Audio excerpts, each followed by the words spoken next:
Hello everyone, আসসালামু আলাইকুম। আমি আজকে তেহারি রান্না করব। তেহারি রান্না করার জন্য প্যানের মধ্যে আমি দিয়ে দিব সরিষার তেল। সরিষার তেল দিয়ে তেহারি রান্না করলে সবথেকে বেশি ভালো হয়। তেলের মধ্যে দিয়ে দিব আমি পেঁয়াজ কুচি। পেঁয়াজ আমি তেলের মধ্যে ভেজে নিয়ে এখন আমি দিয়ে দিব দারুচিনি, তেজপাতা, সাদা এলাচ আর দিয়ে দিব জয়ত্রী। জয়ত্রী, সাদা এলাচ, তেজপাতা এগুলা কিন্তু গুঁড়া করে দিলেও হয়। কিন্তু আমি এগুলা আস্তই দিলাম। জয়ত্রী, সাদা এলাচ এগুলা যদি মসলা বেশি দেওয়া হয় তাহলে ওগুলা ব্লেন্ডার করা যায়। কিন্তু আমি অল্প করে দিলাম। অল্প মসলা তো আর ব্লেন্ড হবে না। তার জন্য আমি আস্ত দিয়ে দিলাম। জয়ত্রী, জয়ফল এগুলা কিন্তু মসলা কিন্তু বেশি জাস। তাই এগুলা মসলা বেশি দেওয়া যাবে না। অল্প করে দিলেই দেখবেন তেহারি রান্না খুব ভালো হবে। আমি পেঁয়াজের মধ্যে আদা রসুন বাটা দিয়েছি। আদা রসুন তেলের মধ্যে ভেজে নিয়ে আমি দিয়ে দিলাম মাংস। মাংস এখন আমি তেলের মধ্যে ভেজে নেব। এখন দিয়ে দিব আমি স্বাদ মতো লবণ। এখন আমি মাংসের মধ্যে টক দই দিয়ে দিব। তেহারির মধ্যে সবথেকে টক দই দিলে বেশি ভালো হয়। তাড়াতাড়ি খাবারটা হজম হয়ে যায়। আর যদি আপনাদের হাতের কাছে টক দই না থাকে তাহলে গুঁড়া দুধ দিবেন। গুঁড়া দুধ যদি না থাকে তরল দুধ দিবেন আর ১ চিমটি লেবুর রস দিয়ে দিবেন। এখন আমি দিয়ে দিব কাঁচামরিচ। কাঁচামরিচ আমি মধ্যে কেটে দিয়েছি। আর কাঁচামরিচে বেশি ঝাল না। তার জন্য আমি একটু বেশি করে দিয়েছি। আর তেহারির মধ্যে কাঁচামরিচ বেশি দিলে সবথেকে বেশি ভালো হয়। কারণ তেহারির মধ্যে তেমন একটা ঝাল হয় না। কিন্তু কাঁচামরিচ ডলে, ডলে কিন্তু তেহারিটা খাওয়া যায়। এখন আমি দিয়ে দিব পেঁয়াজের বেরেস্তা। পেঁয়াজের বেরেস্তা দিয়ে এখন আমি ঢাকনাটা ডেকে মাংস কষিয়ে নেব। ২০ মিনিট পর আমি ঢাকনা উঠিয়ে নিয়েছি। এখানে কিন্তু আমি কোনো রকম পানি দেই নাই। চুলার জাল মাঝারি আঁচে রেখে মাংস আমি কষিয়ে নিলাম।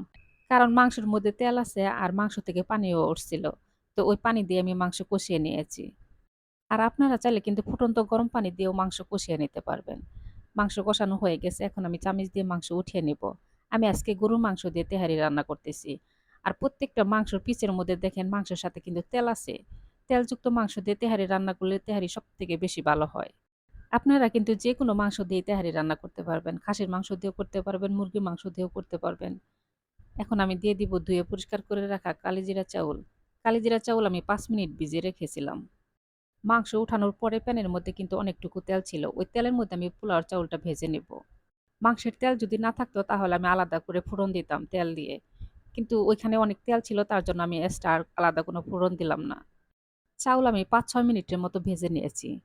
চাউল ভাজতে, ভাজতে যখন ঝরঝরা হয়ে যাবে তখন বুঝতে হবে যে চাউল ভাজা হয়ে গেছে। আর চাউল ভাজাটা কিন্তু অবশ্যই খুব ভালো করে ভেজে নিতে হবে। তাহলে কিন্তু তেহারি রান্না খুব মজা হবে। চাউল তেলের মধ্যে খুব ভালো করে ভেজে নেওয়া হয়ে গেছে। এখন আমি ফুটন্ত গরম পানি দিয়ে দিব। আমি যে কয় পট চাউল দিয়েছি তার ডাবল পানি দিয়ে দিলাম। এখন আমি দিয়ে দিব গুঁড়া দুধ। আমার হাতের কাছে গুঁড়া দুধ ছিল তো তার জন্য আমি ২ চামচ গুঁড়া দুধ দিয়ে দিলাম। আপনাদের হাতের কাছে না থাকলে না দিলেও কিন্তু হবে। এখন আমি দিয়ে দিব ১ চামচ ঘি আর দিয়ে দিব সামান্য একটু কেওড়া জল আর দিয়ে দিব আমি পেঁয়াজের বেরেস্তা। আপনারা চাইলে তেহারির মধ্যে বিরিয়ানি মসলা কিন্তু ব্যবহার করতে পারেন। কিন্তু আমি দিব না। কারণ দিলে খেলা বিরিয়ানির একটা স্মেল বের হবে। তাহলে তেহারির যে একটা স্মেল সেটা আর থাকবে না। এখন আমি উপরে দিয়ে দিব কাঁচামরিচ। দিয়ে এখন আমি ঢাকনাটা ঢেকে তেহারি রান্না করে নিব। কয়েক মিনিট পর আমি ঢাকনা উঠিয়ে নিয়েছি। দেখেন আমার তেহারি রান্না প্রায় হয়ে গেছে। আমার এই তেহারি রান্না যদি আপনাদের ভালো লাগে তাহলে অবশ্যই আমার ভিডিওতে একটা লাইক, কমেন্ট আর একটা শেয়ার দিয়ে দিবেন। আমার তেহারি রান্না হয়ে গেছে। সবাই ভালো থাকবেন। আল্লাহ হাফেজ।